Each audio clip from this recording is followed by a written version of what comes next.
Դատարանի շենքից ուղիղ Նուբարաշենի բանտ, երկար ու ծանր գիշերվանից հետո հրապարակվեց որոշումը։ Շիրակի թեմի առաջնորդը 2 ամիս կմնա կալանքի տակ։ Ինչպես է գնահատում այս որոշումը, ինչքանով է այն իրավական։ Բացահայտ ապօրինի անհիմն, բացահայտ։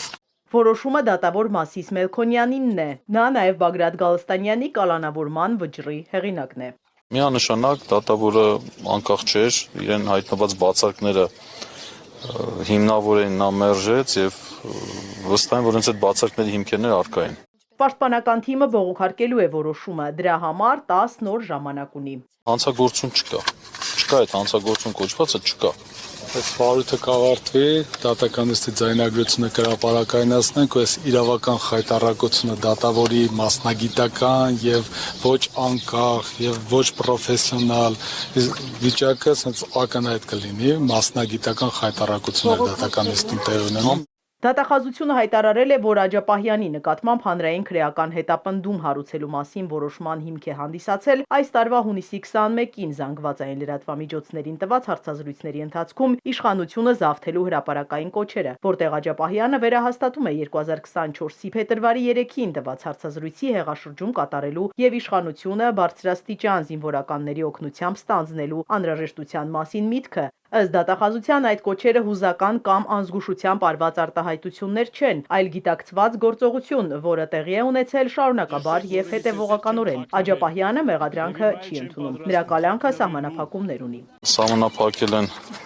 շփումները բացառությամբ մերձավոր ազգականների եւ պաշտպանների։ Բացառությամբ իրենց մնացածի մասով շփումներն են սահմանափակել։ Արա Զոհրաբյանը պատմել է, որ նիստի ավարտին Միքայել Սրբազանը ելույթ է ունեցել եւ շնորհակալություն հայտնել իրեն աջակցողներին։ Փաստաբանները դատարանից հետաքրքրվել են, թե ինչու է կիրառվում խափանման ամենածանր միջոցը եւ ստացել տարածված պատասխան, ըստ որի Սրբազանը կարող է թաքնվել քննությունից, կատարել նոր հանցանք, խոչընդոտելով քննությանը։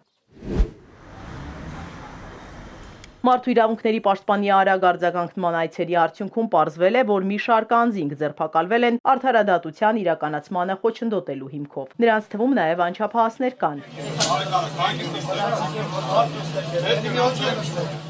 Ազատությունից զրկված անձինք ներկայացրել են իրենց անհամաձայնությունն իրականացված ձերբակալումների իրավաչափության, այդ թվում ըստ իրենց արդարադատության իրականացմանը որևէ ձևով միջամտելուն ուղղված գործողություններ չիրականացնելու պայմաններում, իրենց անհիմն ազատությունից զրկելու վերաբերյալ։ ՄԻՊ-ը կարևորել է, որ յուրաքանչյուր անչափահասի ազատազրկումը կիրառվի որպես վերջին միջոց եւ հնարավորինս կարճ ժամկետում ցանկացած գործողություն իրականացվի հաշվի առնելով նրանց տարիքն ու խոցելիությունը։ Իզաբելլա Հովհաննիսյան, Էպիկենտրոն։